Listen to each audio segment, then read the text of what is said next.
Classic TV series Batman, DC Multiverse. This is pretty interesting.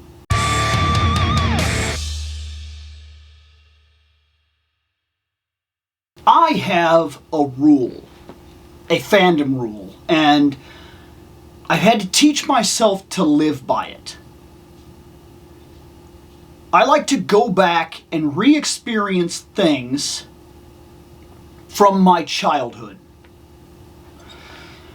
I like to understand how I actually feel about a thing. This rule also applies to first-time movie viewings. If I go to a theater and I watch a movie, I do not make my assumption or base my opinion on that viewing, because there's a hype that goes with it that may influence how the movie is. That's not necessarily me grading or reviewing how the movie was, but how my movie experience was. I go there, I have 4 or 5 of my friends with me, we're all eating popcorn, we're drinking drinks, we're telling jokes, we're watching the movie, we're excited before we go in, we come out, we're like, that was good, blah, blah, blah, and then we talk about like different things, we kind of hype ourselves up about it, and then we go.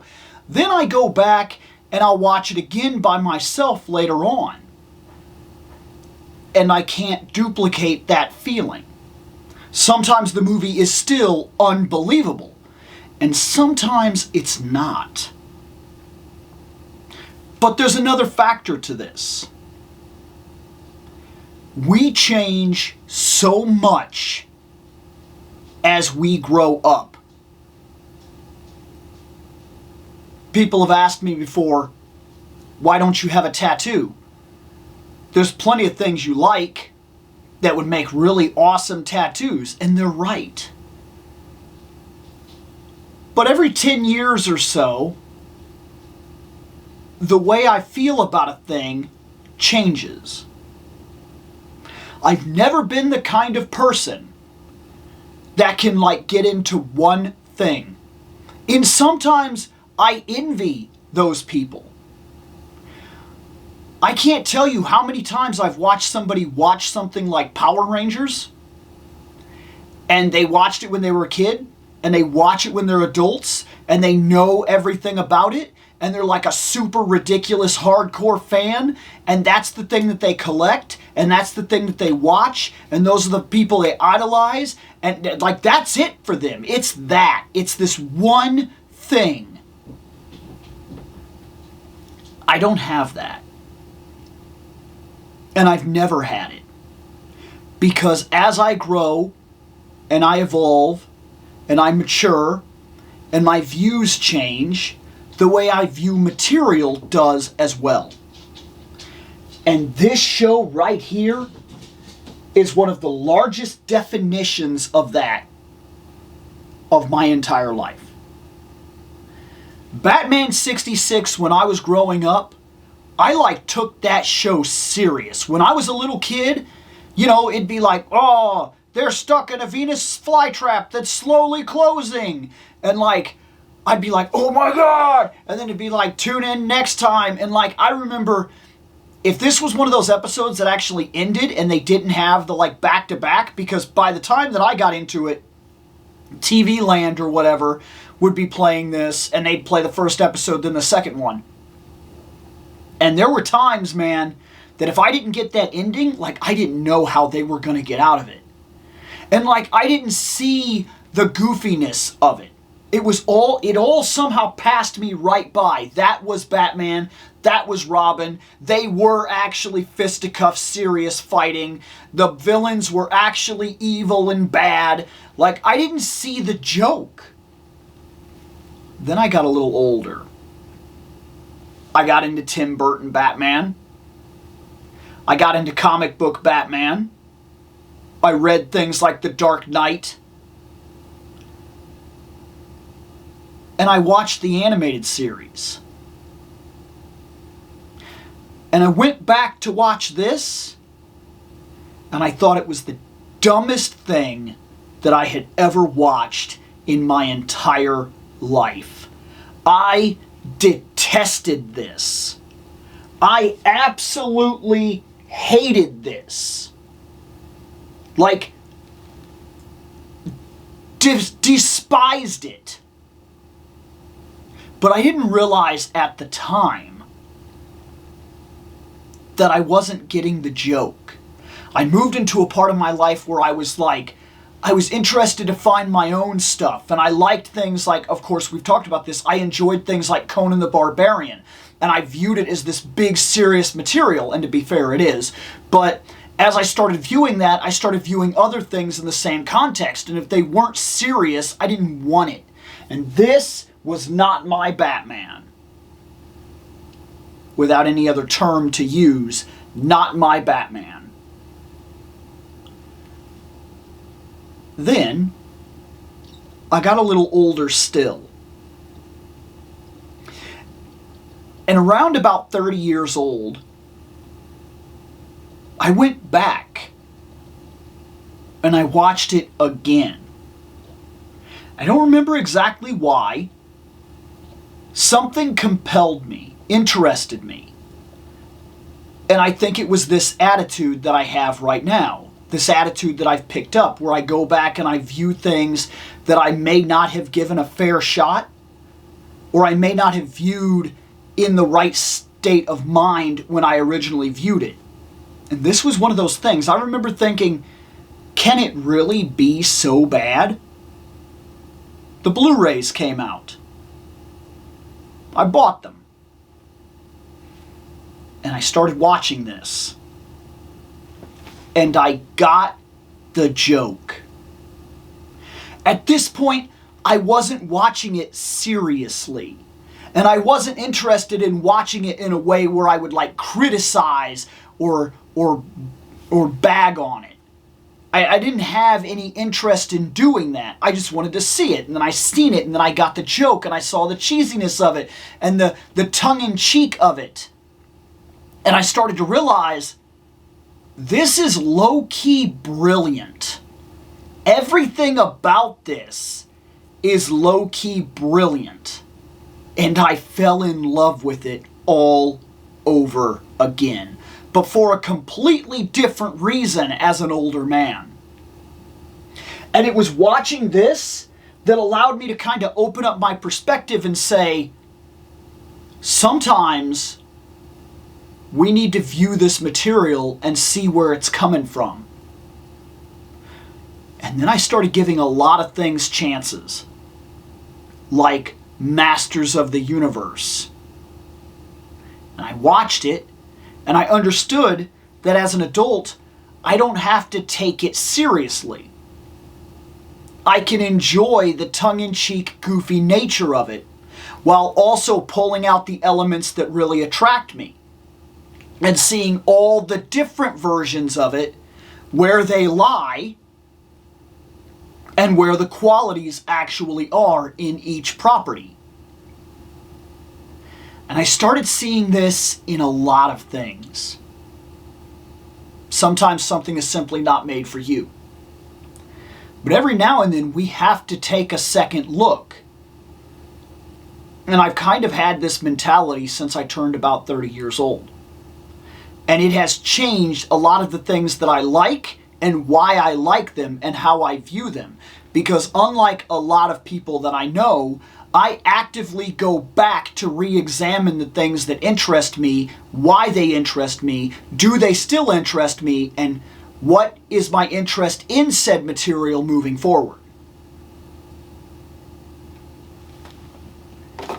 And in so doing, this guy here is, interestingly enough, one of my favorite Batmans now. And I just so happened to be walking through a Walmart, the same Walmart where I found the Flesher Superman, and I came across this. Let's open this. Well, chum, here he is. Batman. Adam West, Batman. This is to scale with the other McFarlane figures. Let's ask ourselves a question real quick. how does he scale right off the bat alongside another Batman, a serious Batman? That's good. That's good. One of the only things really stopping him, I would say, looking at it here, Batman here is a little bit taller, but these ears edge him out and make him a little bit taller. This is fine. I'm actually on board with it. I think that it's really, really good. I will say that whatever this Adam West body is, it feels new. For one, I'm noticing it has a decent amount of movement in general. And, like, the butterflies are real, man. Like, that's really good. It gives him a range of movement that I don't think I've seen in some of the others. Still can't, like, move in to necessarily do, like, a real... Well, you can kind of get the, you know what I'm talking about? Like that, like a crossed arms, kind of. It's not quite there yet. I think it needs some real work on that. The butterflies, maybe we have to sacrifice a little bit of this right here and like really allow these arms to come in. But for what it's worth, this is good, and he can really kind of get his arms back and everything like that, and he looks really good. We got a lot of detail here. The face is really good. That, to me, I don't know about you, but to me, that likeness is really solid. I feel like that is Adam West. I'm not having a problem with that at all. The bat just seems to be about the right size in terms of the way my memory is functioning anyway. The belt's really solid. You got that old yellow with the gold here. Decent paint separation. The boots are a little bit smaller than your average Batman boots, but they were, remember, they were almost like little booty boots. We got the big gloves with this right here. The fins, they work out really well. Everything about him seems really spot on. I'm legit impressed. I will say this, however. His cape is maybe too real. Here, let me show you what I mean. Like, there's a lot of cape here. Like a lot of cape. Look at all that cape. We have many Batmans in the line who would kill for this amount of cape.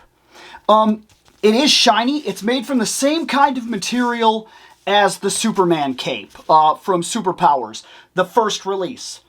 We actually talked about him not way too long ago, but this Superman right here, it's that material. It's the same material that we got for these capes, and that's how they created that shine effect. Am I mad about that now that we've moved on to better cloth capes? In this case, I think that it makes sense. I don't think you could have gotten away with the same effect on these cloth capes, which these, I would argue, are better cloth capes. But just because they are better cloth capes doesn't necessarily mean that they're better for the look that you're going for. And if you want this guy to have that super shiny, like 1960s, like this pops. The light, you see when the light's hitting this cape, this is what it's about, man. So I understand why we allowed for that material. But the cape in general, there's a lot of it. Like, I mean, it is way below his feet. And I'm not sure that that's such a good thing. Because, yeah, maybe it works very well for, like, setting up a dynamic pose. But it might be a problem for when he's just standing around. I feel like the Batman cape, and this is tough to pull off to get it just right. It needs to have enough cape to create the flare so that it goes out, but it also needs to be only long enough to go to the back of the heel and not below. It needs to be basically ankle height. It needs to cut off right about there, I would say. That, for me, if you're seeing that, that for me is Batman cape length. If it drags on the ground, it is a little goofy, and it's going to cause problems. For one, he'd be stepping on his cape all the time. But what are we going to do, right? I don't think this is a deal breaker. He did come with multiple hands. He got a hand that's very much for his chin, so he can think. He got a hand for the Batusi, so we'll be able to pull off things like that. He got a hand... Oh, he got the other hand for the Batusi, by the way, so he could do it from both sides. And he got a pointer finger hand to point at injustices. He comes with an old-style Batarang from the 1960s television series that actually needs the rope, and they have a little hole in here. I did not see a rope in the packaging, so I will have to provide such rope if I decide to do such thing. And he came with a Bat radio, which is... Boy, technology has come such a long way, because back when this was on TV, this was something that we were looking at and saying, oh man, his technology.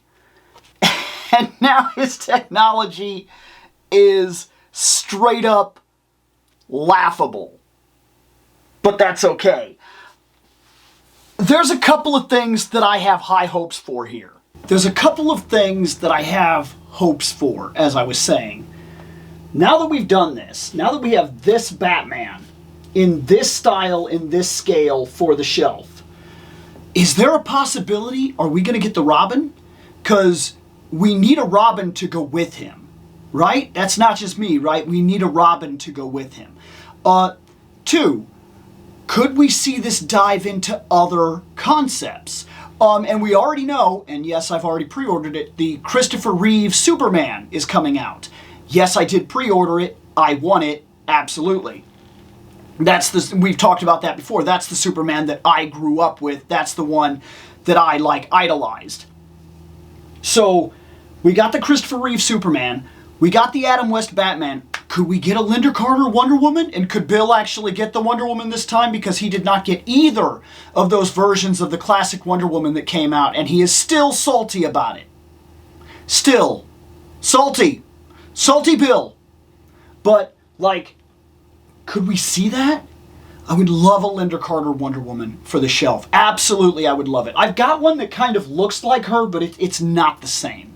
I want a Linda Carter Wonder Woman for the shelf. And if it's the right scale and it matches the size and I could do photography stuff with her alongside other figures, that's so much the better. That I'm 1,000% on board for. So that's very interesting to me. Could we dive real deep? Could we get a black and white Reeves Superman? Would that be awesome? That would be really cool, actually, when I'm sitting here thinking about it. I don't know how far this goes. And he's been doing Batmobiles. I've yet to buy a single one, because that's really not me. The only Batmobile I bought was the one from the Superpowers line that really caught my interest. But 66 Batman has my favorite Batmobile ever. Could we get some 66 Batmobile action in this line? Because that I would be very interested in. I think I would buy that. I will say, with the way that they move, the legs are a little funny. I don't know how these Batmen sit in the Batmobiles. I don't know if that's a problem for them, but I have noticed that it's not great. It's probably one of my biggest problems with the McFarlane stuff is I'm pushing his leg forward, and I kind of got it, there it is. But it feels awkward to get his leg out like that. And it really makes me uncomfortable to even do it. But he can do it, so I know it's possible to sit him down, and if I had him and Burt Ward Robin, that would be really cool. And then there's the question. If we got Batman and Robin, I know I'm shooting for the stars here. Could we get a long-forgotten DC product from the same era? Say, Green Hornet and Kato? Because that would be amazing. Things I don't want to see. I don't want to see them re-release this Batman with an Adam West head. I'm getting a little tired of that. If you're going to do an unmasked head, release it with this Batman. 2 heads. Not 1 head. 2. Don't re-release the same Batman mildly different or something like that. Don't do that. And I know this is a rumor and I heard it, but this one excites me too. Could we be coming up on, now that we've got the Christopher Reeve Superman, and I know this would be a bit of an egregious repaint and kind of the exact same thing that I was just talking about, but I do want it. Could we get Superman 3 Evil Superman? Just take the Christopher Reeve that we're about to get, redo the head sculpt, kind of gray the hair a little bit, make him a little darker in the complexion and everything, give him the kind of scowling, irritated face, and darken up that costume? Can we do that for me? I say for me like I matter at all. These are some things that I would absolutely love to see. And now that we've got that, I'm hoping that's step 1 into an entire new wave of stuff. I know we do a lot of comic book stuff, and he's doing animated series and things like that. But like, if we're going to open up into live action, there's a lot of stuff, and not that he hasn't already done it, because we've got movie figures and stuff like that. I hope that's not how we got him, was just because of the movie, because that's not what it says. It doesn't say the movie. This claims to be Batman Classic TV series. And if that's true, then that means we've already kind of broken in. Let's get some other stuff. Let's get the Joker. Yeah? Let's get the Penguin. Let's get the Riddler. Let's get Catwoman. Let's finally, if you can do this, and I've heard this is not easy. I've heard there's something going on with the rights that make this basically impossible. But if we could finally get a Batgirl, and I know he kind of put it in the other line that there's a Batgirl, but she's not Yvonne Craig. That's not who she is. There was something going on there where like that's a comic book version or something like that, kind of like skeeted around it somehow. Could we get classic TV series Batgirl? I don't know what it would take to make it happen. I don't understand the toy industry that deep to where I know every little nuance of every single license, but I do know what I wish and hope for. And being able to put that Batgirl on the shelf, that's something I kind of hope for. And now that we have Superman, could we maybe get Supergirl? Like, what's stopping us? I don't know.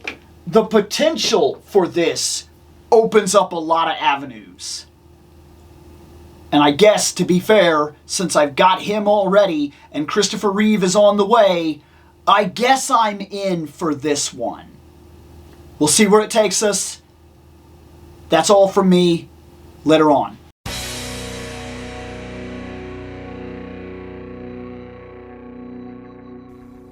I have spoken. Take what you will from it.